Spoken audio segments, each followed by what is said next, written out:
puncak daripada penerimaan pahala dan juga penyiksaan yang akan datang karena pelanggaran adalah dikenal dengan hari kemudian. Hari kemudian, hari akhir, hari kiamat, hari pembalasan, banyak namanya. Kiamat ini akan terjadi bila diikuti dengan beberapa tanda-tanda sebelumnya. Yang pertama adalah keluarnya Dajjal. Yang kedua adalah sementara Dajjal membuat kerusakan di muka bumi, maka akan keluar Mahdi. Keluarlah di Madinah Mahdi. Dan Mahdi ini adalah keturunan Nabi SAW. Tadi saya bilang keluar dari Madinah, kemudian Allah memperbaiki dia dalam sehari semalam. Kata sebagian ulama hadis, Allah berikan petunjuk sehingga dia menjadi baik langsung, gitu kan? Tadinya dia faham agama tapi belum diaplikasikan, sekarang dia langsung Allah SWT ubah menjadi orang yang saleh dalam sehari semalam, gitu kan? Dan tadi turunan Nabi SAW namanya Muhammad bin Abdullah.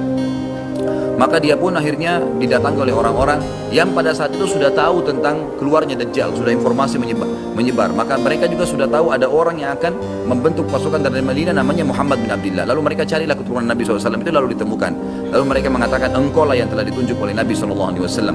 Maka keluarlah pemimpin kami untuk memerangi Dajjal. Dia pun awalnya menolak sampai dia pergi ke Mekah, kata Nabi SAW. Lalu diikuti oleh 300 orang masyarakat membaiatnya. Lalu terbentuklah pasukan muslimin yang tidak tahu Allahu alam berapa jumlahnya pada saat itu. Lalu mereka menuju ke Palestina dan akhirnya mampir di Masjid Darul Baito tadi, Menara Putih, yang tujuannya untuk mengerjakan sholat asar. Dan pada saat itu terjadilah tanda-tanda kiamat besar ketiga. Isa alaihissalam akan turun. Kata Nabi SAW, Isa alaihissalam akan turun, rambutnya basah, meneteskan air dan memegang dua sayapnya malaikat. Sebagian ulama hadis mengatakan pada saat itu kaum mukminin akan melihat malaikat yang membawa Isa alaihissalam. Kemudian dia turun dan dia masuk. Kemudian kata Nabi SAW, Mahdi adalah salah satu orang yang Nabi sholat jadi makmum di belakangnya. Karena waktu turun Nabi Isa, orang sudah tahu semua ini akan turun. Lagi berkumpul gini mau sholat, pas mau iqamah sholat, Isa alaihissalam turun. Dan orang-orang sudah mengatakan Isa sudah datang. Jadi informasi pasti, bukan lagi yang diragukan. Bukan masih nebak ini Isa atau bukan, mereka sudah tahu. Lalu kemudian Mahdi mengatakan, silakan memimpin, hai Nabiullah. Kata Nabi Allah, imam dari diri kalian, dari kalian sendiri, dari kaum muslimin. Maka akhirnya dia pun menjadi imam. Kemudian terbentuklah pasukan tersebut, tiba di Babulut. Pada saat tiba di Babulut, ya, tiba di Palestina, maka Dajjal tidak tahu yang datang ini siapa. Disebarkan berita oleh pengikutnya mengatakan, hai Dajjal, sudah datang pasukan yang ingin memerangi kita. Lalu Dajjal mengatakan, siapa yang berani mengalahkan saya? Siapa yang bisa? Bukakan pintu gerbang, kita tantang. Dia nggak tahu kalau Isa alaihissalam yang datang. Kemudian pada saat dibukakan, Dajjal dengan sombongnya, dia tahu dia tidak mati, punya kekuatan super yang luar biasa.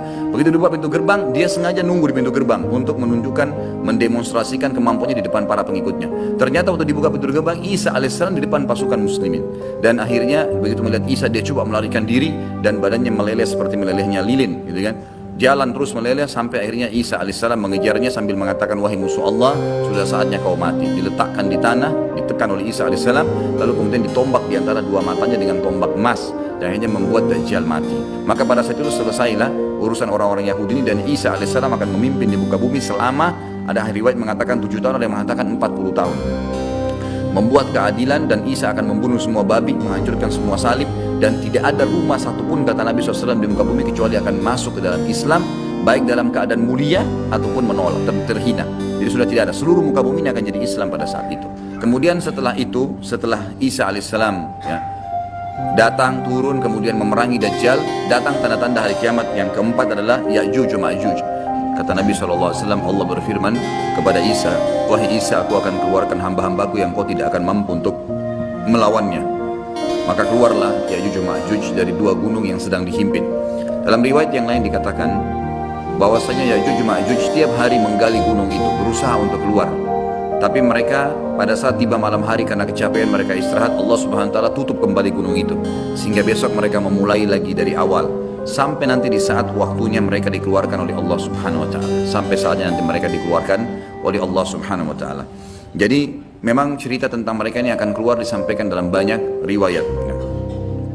Kemudian setelah itu mereka akan keluar dengan hikmah Allah Subhanahu wa taala, dan Isa alaihissalam menyelamatkan dirinya bersama orang-orang beriman di atas gunung. Dan ada beberapa riwayat menyebutkan di Gunung Tur ya. Gunung Tur ini ada di Palestina kalau tidak salah, dan ada surah At-Tur menjelaskan masalah itu ya. Yang jelas Isa alaihissalam di atas gunung, dan akhirnya Ya'juj wa Ma'juj mulai membuat kerusakan di muka bumi. Maka Isa alaihissalam pada saat itu berdoa kepada Allah Subhanahu wa taala agar ya, menghukum atau mematikan mereka. Maka diijabah doa Nabi Isa alaihissalam. Tapi di sini Allahu alam tidak disebutkan berapa lama. Tapi ini kalau dilihat dari mereka menguasai dunia, mereka memenuhi seluruh muka bumi ini dengan penuh, ya, sampai waktu mereka mati nanti seluruh muka bumi ini kata Nabi SAW dipenuhi oleh jasad mereka. Berarti penuh luar biasa, jumlahnya banyak. Sampai akhirnya mereka sudah tidak ada yang bisa menampung lagi. Maka Isa alaihissalam berdoa kepada Allah subhanahu wa ta'ala agar Allah mematikan mereka. Dan akhirnya Allah subhanahu wa ta'ala mengeluarkan, memberikan kepada mereka hama. Sebagian riwayat menjelaskan seperti serangga kecil yang keluar dari leher mereka, yang akhirnya membuat mereka mati semua serentak dengan satu kali mati. Semuanya tiba-tiba jatuh dan mati, dan jenazah mereka memenuhi muka bumi ini. Lalu Isa alaihissalam mengutus 4 orang dari pasukan terbaiknya Isa alaihissalam untuk turun dari gunung untuk memeriksa. Dan kata Nabi SAW, mereka lah penunggang-penunggang kuda terbaik pada saat itu. Dan kalau kalian ingin, saya akan menceritakan kepada kalian tentang warna kudanya, tentang warna baju mereka. Karena Nabi SAW diperlihatkan tentang 4 orang itu. Kemudian mereka pun keliling dan mereka menemukan ternyata semua sudah mati, dan mereka melapor kepada Isa alaihissalam. Maka Isa pun berdoa kepada Allah agar dihilangkan jenazah itu, dihilangkan mereka. Lalu datanglah burung-burung dari arah barat yang memiliki leher-leher yang panjang seperti unta, lalu mencengkeram mereka, lalu membawa mereka ke arah lautan. Setelah itu Allah Azza wa Jalla menurunkan hujan yang lebat sehingga membersihkan muka bumi ini jadi bersih. Baik, setelah itu ada riwayat yang disebutkan oleh Syekh Abu Bakar di sini, sebuah riwayat yang cukup panjang. Ini hadis diriwayatkan oleh Imam Muslim nomor 2940. Dajjal akan keluar di tengah-tengah umatku dan ia akan tinggal selama 40. Ada yang mengatakan 40 tahun, ada yang mengatakan 40, tapi riwayat lain menjelaskan 40 hari. Tapi hari pertamanya setahun, hari keduanya sebulan, hari ketiganya sepekan, dan sisa harinya seperti hari-hari kalian. Lalu Allah membangkitkan Isa putra Maryam. Ia mirip sekali dengan Urwa bin Mas'ud, ada sahabat Nabi. Maka Isa mencari Dajjal dan kemudian membunuhnya. Setelah itu manusia tinggal selama 7 tahun tanpa ada permusuhan di antara mereka. Kemudian Allah meniupkan angin dingin dari arah negeri Syam. Nah, ini saya ingin jelaskan. Jadi pada saat terjadi Isa alaihissalam sudah membunuh Dajjal dan terjadi keadilan di muka bumi, kata ulama hadis, makna hadis ini adalah setelah itu Isa alaihissalam berjalan. Ada riwayat menjelaskan Isa menyebarkan, berhukum selama 40 tahun. Lalu Isa alaihissalam menjadi hakim sampai Isa alaihissalam meninggal dunia. Pada saat Isa alaihissalam meninggal dunia, maka terjadilah tanda-tanda kiamat yang lain. Setelah Isa alaihissalam meninggal, Ma'juj juga sudah mati, maka mulailah keluar dabbah. Manusia sudah mulai lalai kembali. Kemudian keluarlah hewan melata mengingatkan. Kemudian keluar kabut seluruh muka bumi. Kemudian terjadi longsor, gitu kan? Kemudian keluar api dari wilayah Aden. Lalu kemudian terbitlah matahari dari barat itu.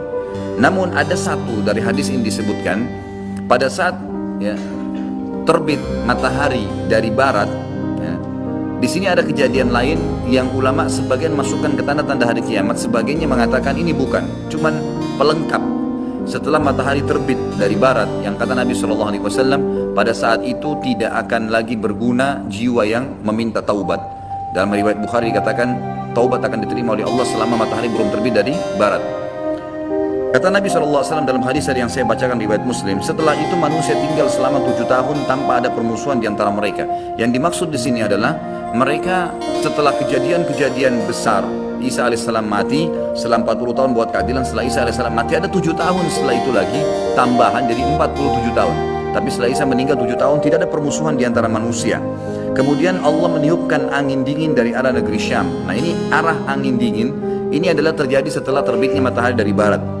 Maka tidak seorang pun di muka bumi ini yang di dalam hatinya masih ada kebaikan atau iman, melainkan pasti angin itu merenggut nyawanya.